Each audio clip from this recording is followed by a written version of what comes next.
So basically, we are starting here with what makes India, what makes an election in India democratic? किस तरह की facility है, क्या possible conditions हैं जो इंडिया में जो इलेक्शंस हो रहे हैं वो डेमोक्रेटिक इलेक्शंस हो रहे हैं? Can anybody tell me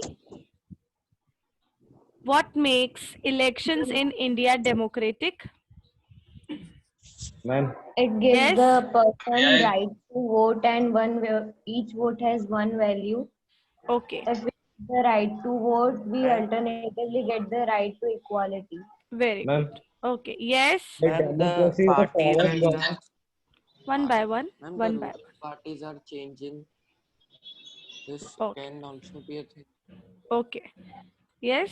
Who else Democracy was? is a form of government where representatives are selected by the people and for the people. Okay. Therefore, elections are already democratic, and a democracy can't work without an election. Okay. Okay. There is no discrimination against religions and caste. Okay. Fine. ठीक है. Okay.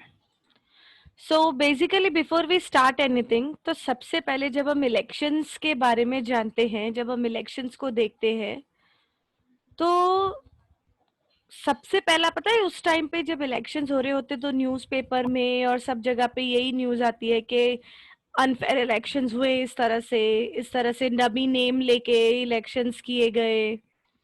ये सब सुना है आपने कभी? Dummy names Yes, use करके elections करते हैं, cheating, yes, kind of false names, yes. ma'am. Right?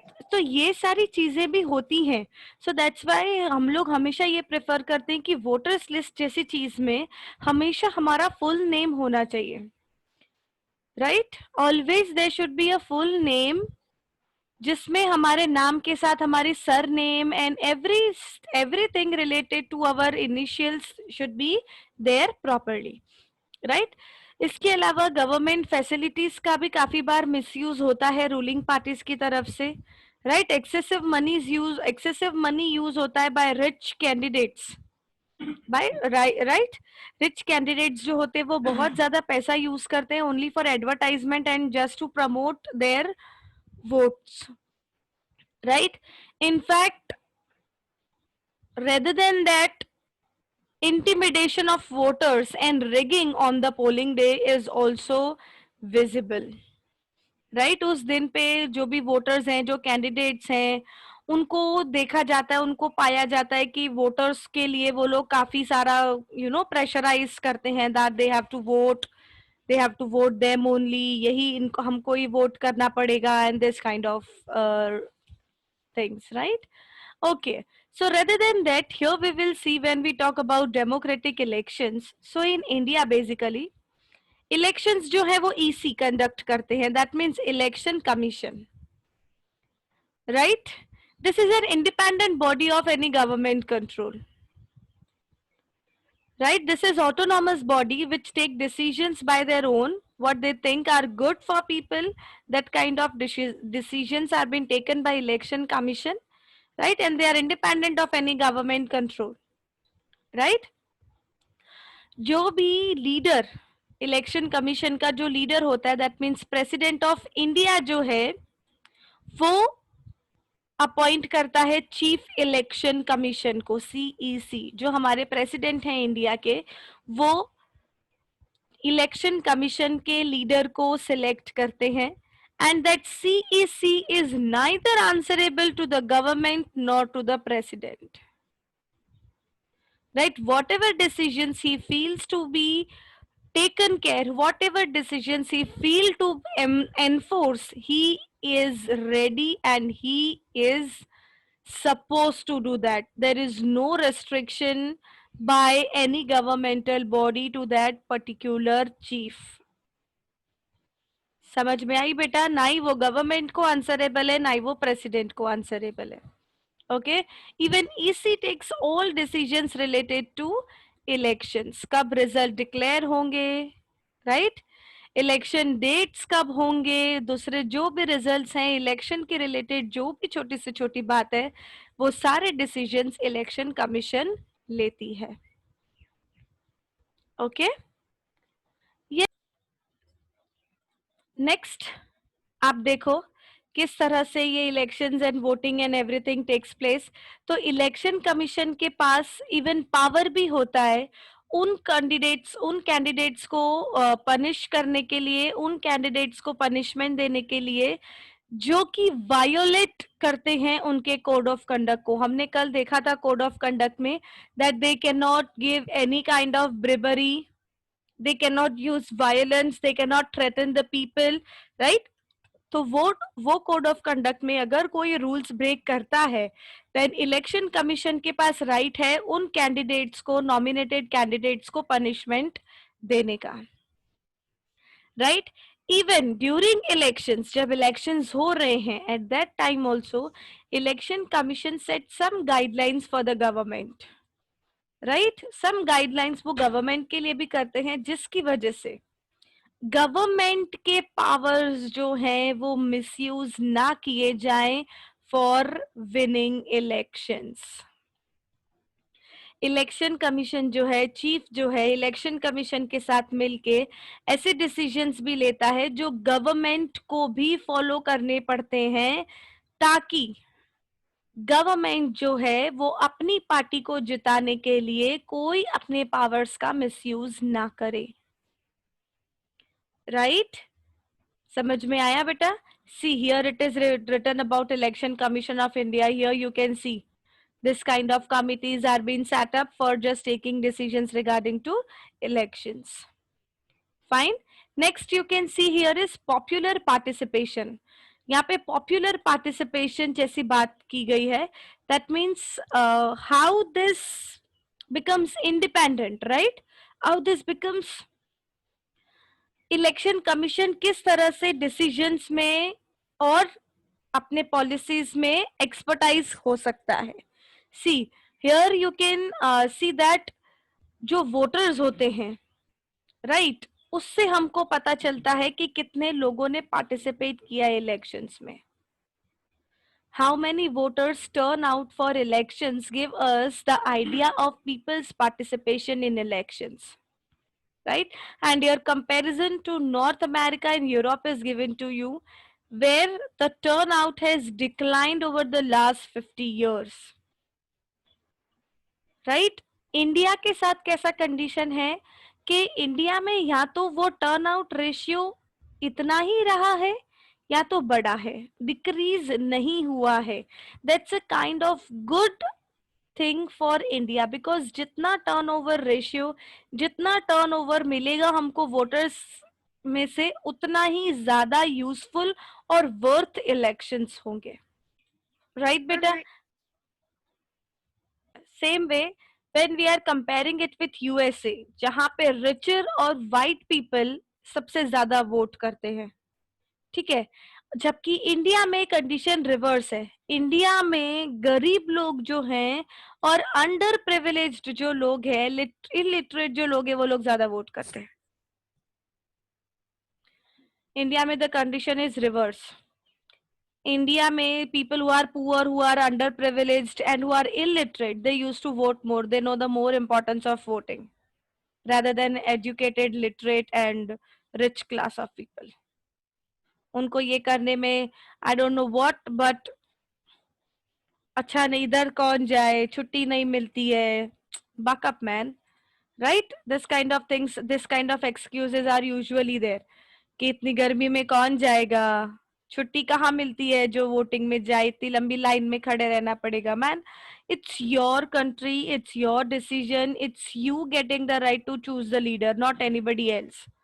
आप फिर बैठ के आई थिंक ये बातें करना कि इसने ऐसा किया, इसने वैसा किया, सो डेफिनेटली अगर आप वोट नहीं दोगे तो आपको ये चीजें फेस करनी पड़ेगी, because you are not selecting the leader you want, then you have to bear whatever decisions are been taken by leaders. Agree to me or not? Yes, ma'am. Yes, definitely, Yes, na? If you are not voting, then you don't have any right to get against to it, है ना? फिर आपको सब अच्छा ही है यही बोलना पड़ेगा, because you are not voting, right? Okay. So besides that, we will see. देखो ये वोटिंग बूथ जिस तरह से इसमें चिट्स डाली जाती है ना, वोट ऑफ कंडक्ट जो करते हैं हम लोग वोट, ये पार्लियामेंट वोट दिखाए, क्योंकि हमारे वोट्स जो है वो ईवीएम से होते हैं, अब ऐसे वोट्स नहीं होते हमारे, है ना। हमारे स्कूल में अभी भी ऐसे ही वोट होता है, राइट? या ओके फाइन.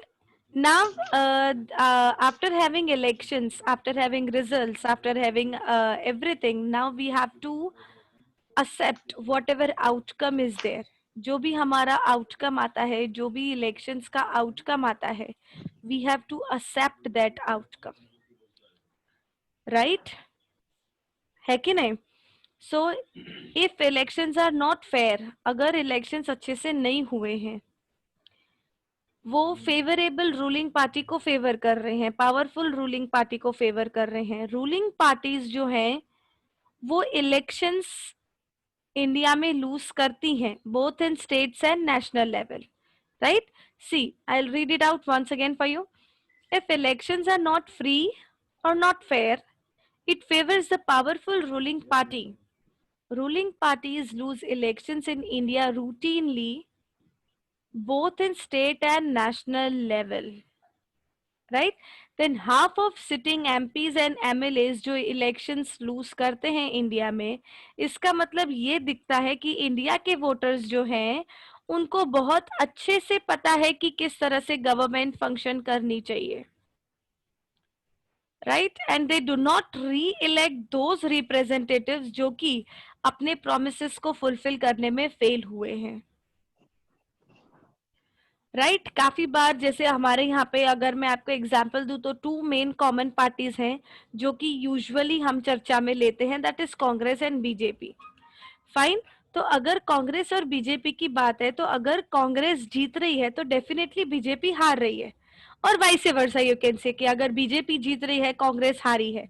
तो कांग्रेस को लोगों ने ऑब्जर्व किया है, राइट? कांग्रेस को लोगों ने ऑब्जर्व किया है कि वो अपने डिसीजंस, अपने प्रोमिसेस फुलफिल नहीं कर पा रहे, इसीलिए लोगों ने उसको वोट नहीं किया, right? Same thing goes for BJP also. If BJP is losing, then लोगों ने देखा कि बीजेपी डिसीजंस कुछ ऐसे ले रही है जो कि फेवरेबल नहीं है, तो वो लोग उसको वोट नहीं करेंगे.